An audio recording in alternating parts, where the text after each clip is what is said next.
Hi guys, Martin back, another CarCast, another lovely day, another haircut, and the country's in disarray because there's a hung parliament, and that's as much as we're going to say about politics. Because we're going to focus on 8th edition today, and a huge big thank you to everybody. First and foremost, let me apologise, this is going out a day late, because I've simply forgot yesterday. I've been so busy sorting out 8th edition, and wow, as we just said, thank you to everybody that's come across and bought from us and supported us, took advantage of the good discounts. We expected to do well out of 8th edition. I think every shop's done well out of 8th edition, but we didn't expect to do as well as we have. We've got all the stock, everything's covered, everybody's orders are going to be there on time for release day, so everything's fine. We've got stock left. We took 431 orders of Dark Imperium box alone on Saturday. So Saturday through till last night when I finished counting them up. Absolutely insane volume, and it's a payoff. I'm sat here proud. I'm sat here humbled as well, I suppose. I've put a lot of work into the store, as of the staff as well, and it's not fair to not mention them. So thanks out to all the guys. But put a lot of work in with the sponsorships of the YouTube channels and social media work. Been driving all over the country where I can, playing with different people that were sponsoring, attending events, showing my face at tournaments, and sort of putting business in through that way. And yeah, it's just it went crazy. 431 orders. It's just massive. And yeah, thanks for it. Now comes the hard job of I was at the store till very late last night, early this morning, making sure that we get this right. Because it's one thing selling the products, but then keeping hold of the customers. So we've got 431 orders coming, whereas we might normally, without all the sponsorships and everything, we might normally have only took, I don't know, let's say we'd have took 81 orders. That's 350 customers that we wouldn't normally have got. And some of it's due to sponsorship, some of it's due to the fact that we had such a good deal on with the prices, but to keep hold of those customers, the reason we did the discount, as I said, was one was to pay it forward, and two was to generate more customers to the site. The way you keep hold of customers is good customer service. First sign of good customer service, get that product out on time. So we won't be doing late deliveries or anything. I need to make sure, as I did last night, I sat and went through, made sure that numerically I hadn't missed an order, made sure all the payments were against the orders correctly. Anyone who ordered stuff outside of the 8th edition releases, made sure that they're either in stock and held to one side, or they're on the order sheet to be in time. And it's just covering all things like that. I've made a massive effort to make sure that any emails that came in, any confirmations that needed putting back to people, that we did. We had the problem that I spoke about last week with the website on WhalePay side not redirecting properly to the website. Redirects you to the website, but it empties your cart. Payment goes through, and it doesn't give you an acknowledgement. So I was on top of it, making sure that the emails were going out to people, that phone calls were going to people, and satisfying people. And the amount of comments that have come in thanking us for a quick response, thanking us for taking the time to make sure it's right, thanking us for the deals. People really do value communication and good customer service. So yeah, on top of that, all the stock arrives with me early next week, and then I've got the joy of separating all those boxes that come in and putting them in to boxes to send out. FedEx have got a massive job on their hands. They're coming to pick up. We normally use Royal Mail for our deliveries, and we're in the transition. FedEx is our international shipper, and we're in the transition of moving over to FedEx for all of our UK deliveries as well, because we get a really good rate on next day delivery, and it's guaranteed, it's tracked, it's insured, everything's better about it. But I didn't really want to leave Royal Mail. One, they're a tiny little bit cheaper, and two, it's Royal Mail, and that British side of me wants to try and support Royal Mail. But when I rang them yesterday and said, listen, next Thursday we're going to have 300-400 boxes going out, I need to give you a bit of notice. They said they can't handle it. And I was like, you're Royal Mail, how can you not handle? I'm giving you a week's notice to send a huge big van or 2 transit vans or however you need to do it. I've got to box them all up. If UPS can deliver that many boxes, then surely you can collect it, and they can't do it. So I rang through to Sue, my FedEx account handler, and I said to her, listen, we're on the brink of moving over to you anyway, do you want this order? And that kind of hopefully has sealed the deal. I'll know more today, but it looks like FedEx will be shipping it all, and it'll all be with you for release day. So we're posting them out on Thursday, and it's an economy service, so it should take 2 days to get there. So they'll all be delivered on the Saturday, unless FedEx suddenly decide, all right, no, we don't want these, and then you might get them Friday.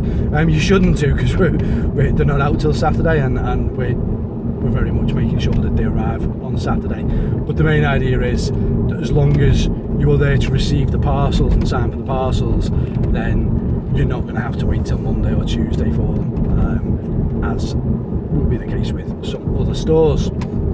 And yes, we have got all the stock, and we've got small numbers left, sort of 20-30s left of each item.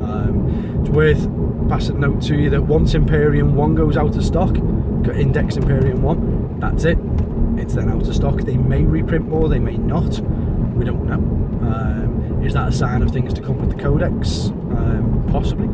I'm sure they will reprint them, but there's not news on it. They ran out of Dark Imperium, but they've reprinted more, and we're being told we'll have them for release. Now, to be fair, we ordered enough that it's covered all the orders anyway. My reserve order of these reprinted ones is more stock for selling out of post release, if you like. So yeah, absolutely fantastic. It's all good. The combat gauges are also not going to be coming back for probably 6 months. So once they're gone, get them off me. I've still got plenty left. What was the other one that's gone? The objective markers is the other one. I really don't have many objective markers left. Like literally, I think there's a handful of them left, and once they're gone, they're gone. We won't get them back.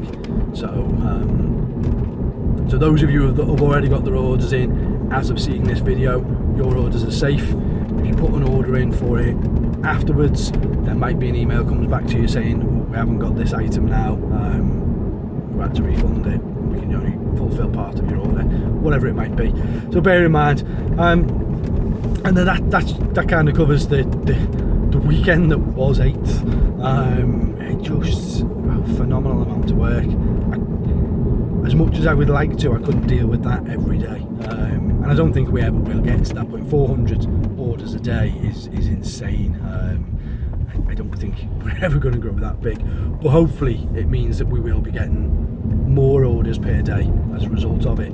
If we could do even just 5% of that a day, we did 20 orders a day off that, plus what we normally do, then Wargames' future is very I almost just said a strong and stable future. Too many politics going around at the moment. But yeah, the future of Wargames is bright then. Not that it's gloomy anyway, but it just cements it and makes it a bit stronger, doesn't it? So it'll be good. What else do we want to talk about then? Shout out to Joe. Joe, I cannot remember which way around your surname goes now that I'm trying to think of it. So just Joe, you know who you are. Joe travelled all the way up from Derby on Sunday afternoon to come and see the store, come and meet me and the guys, and play a game of 8th, and we had a laugh. It was an enjoyment. The demo set, if you just play the Dark Imperium set, it's very limited in what you can do with it, because you ultimately have only got small amounts of units, but it gives you a feel for how smooth the rules are. The big one for me was on Wednesday. I went down to Swindon to go and spend the day with Winters SEO, one of the sponsored channels.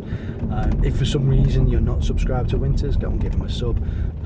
He's nearly hitting 15,000. It's his three-year anniversary soon as well, so don't be surprised if he does something for that. But went down with the anticipation of playing 2 games. So I took the Scars with me and I took Tyranids with me. And we said, we're not going to try to write dirty, horrible lists. We're going to try to write lists that we can include as many different variants of models that we've got painted up to try and show you guys when you watch how things work in the new edition. And the game itself is really, really simple. So rules wise, we barely had to check any rules. There was very little, alright, what does this do, what does that do, from a main core rules point of view. They're just nice and simple, almost, dare I say, logical. But the bit that took the time, other than filming adds time to the game anyway, and there was more filming than normal because we were filming a lot more of the decisions that were made and how we went about them. But you basically got to learn a whole new army. You need to forget, guys, you just need to forget 7th and the way the game played and any tactics that you used in 7th. The game is so different now. It's so much quicker, it's so much smoother, and it just bounces along. It's a whole new set of strategies and tactics, and all your profiles and all your models have changed because wounds have gone up, shots have gone up, what the weapons do, how they fire and how they interact. A demolisher cannon doesn't have a template anymore, so it does d6 damage, and it's things like that. So constantly we were just in and out of the indexes trying to figure out what does what. And I played Tyranids against the 13th, which is his Space Marine chapter, and it's the one that the fans all love. And from a Marine player point of view, you obviously have a lot of the same weapon across the units, so it was potentially a little bit quicker to get used to the stat line. You're still referring to them all the time. How many wounds does a Rhino have? What strength is a Land Raider? What can a Land Raider attack? Yes, it can attack. How many times does it attack? What does it hit on? It was things like that going back in. From a Tyranid point of view, first and foremost, Tyranids are amazing now because they are both a shooty based army and a combat based army. They excel in both fields, and the game is a 50-50 split of shooting and combat. You can just play a shooty army and it will be really powerful, or you can play just a combat army and it'll be really powerful. If you're playing a balance between the two, wow. But every unit's got different abilities. No 2 units in my Tyranid army are the same, so every single time I was going back to it, and even though I thought I knew the stat line because I'd just used it, if I'd used something else before, I find myself going back to double check so we don't let it get it wrong. It was a great game, but we only got that game into the Scars, didn't get it run out. They will do very soon. It might even be something you see on this channel. But yeah, it was a really, really fun game. It's the most fun I've had playing 40k for a long time because it's so fresh, it's so new, and as I say, dare I say, logical. Ding, there's car telling me that apparently I need fuel. Go juice. That's why I call petrol anyway, or diesel in my case. Go juice. Motion potion. Anyway, I digress. But yeah, so that was a good game. And I think that's going up on his channel today. If not, it'll be up tomorrow. There was a whole lot of editing needed to be done in it, so we'll see what happens with it and enjoy it. I'm not going to tell you what happened in the game. Nids versus Marines, command points, they are so powerful. Being able to re-roll the dice is very, very powerful. And it's good. It is good. what else is there? So yeah, we've still got stock left, we've still got things coming through. Northwest Open's only 7 weeks away, I think now. Rules pack, we're planning on putting a complete rules pack out the week after release. What we do know is it's going to be 2,000 points, because that is what the rulebook suggests as match play should be at 2,000 points. And from the 3 or 4 armies that I've knocked together and the Ace has knocked together, anything less than 2,000 points, you're struggling to get a good balance in the game. And 2,000 points gives you the extra command benefit, it gives you the third detachment, sorry, to get your command points. And you should be getting games done in 2.5 hours. We're still going to keep to 3 hours for this one, because there will be so much reference to index, because people aren't going to know. Some people will just memorise their stat lines like that, and that's hats off to you. But people like myself are going to constantly be needing to look into the book. So we'll keep it at 3 hours and 5 games. I think the last chance open is almost certainly going to go to 6 games of 2 hours, so it'll be 3 on each day, or a 4 and a 2. We'll mess around with how we're going to do that.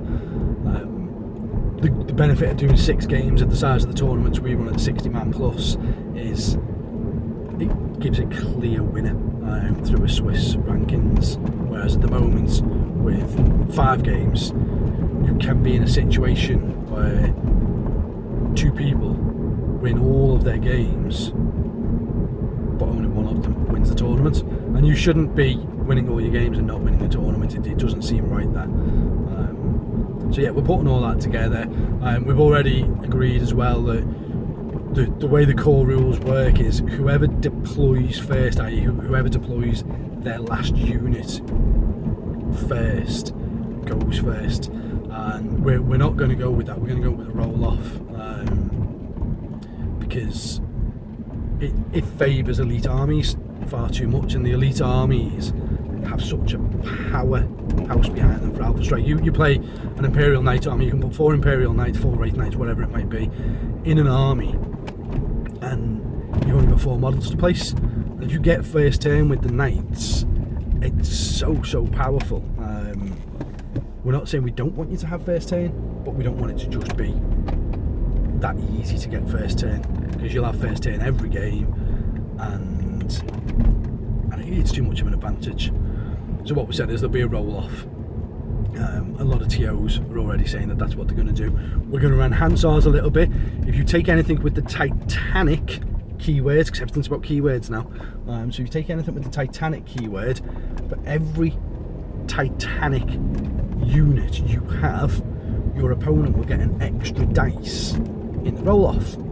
So if you bring 4 Knights and I don't bring any Titanic models, then I'll get 5 dice in the roll-off to your 1. I can only pick 1 of them, but it gives me 5 chances of beating you in that roll-off. If you take 4 Knights and I take a Wraith Knight, then I get 5 dice, you get 2 dice. And when we've looked at it, we've rolled it out a few times, it seems a fair way to do it. It's not discouraging people to take the super heavy options, the Titanic options, but it is levelling things a little bit for those people that still want the big powerful bits. So that's something we're going to put in. What else are we going to put in? Single faction. So we've always, the last one was single faction to stop some of the broken combos. We don't know what the meta is yet, so we don't want to mess around too much, but what we are saying is single faction keyword. So you're not going to be able to ally certain things. So you're not going to be able to put Tau and Eldar together. Not that I think you would anymore, from first glances, but you wouldn't be able to. But it does mean that Genestealer Cult can go with Tyranids, because they've both got the Hive Fleet keyword. Astra Militarum can go with Space Marines, because they've both got the Imperium keyword. And we're going to look through and digest that a little bit more. Sorry, my camera's just gone all wobbly there. I don't know if that's the focus or what. But anyway, so that's that. I don't really think I need to talk about much else, to be fair, with that. We're on 20 minutes. It's all been about 8th edition. That's what the video is entitled. Thanks for 8. Don't forget, anyone that has placed an order for 8th edition, or does place an order for 8th edition before pre-orders finish, you will get a voucher sent out with your box. pardon me, and that's going to give you 5% discount off any additional orders you make. So that'll knock the discount down to 20% rather than the normal 15%, which is great as it is. And sorry, a little bit of a slam on there. Yeah, it's 15% a good discount, 20% a better discount, and it's just a thank you, and that is on any order you place through till the 31st of July. So it gives you time to digest your new rule set, and then if you want to build a new army, it's all just got a little bit cheaper for you. So you're getting 20% off a new army, which is good. It's good, and it's a thank you for choosing us over some of our competitors. But on that note, guys, it's 20 odd minutes, so I'm going to jump ship, and I shall see you next week, probably with some more 8th edition news. Yeah, I might look very tired by next week because I'll have just packed 400 odd boxes up, but see you later.